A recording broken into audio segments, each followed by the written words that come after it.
شیطان کے متعلق مرزا جہلمی کا عقیدہ ہے کہ شیطان کو اللہ نے یہ طاقت اور پاور دی ہوئی ہے کہ وہ دنیا میں جہاں کہیں بھی ہو کسی کے دل میں بھی وسوسہ ڈال سکتے ہیں۔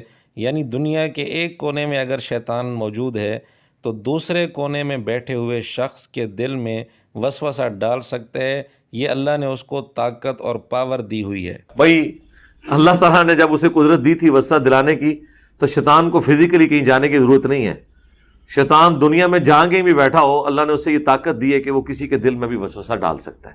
یہ اس کو پاور دی ہے اللہ نے آزمائش کے لیے۔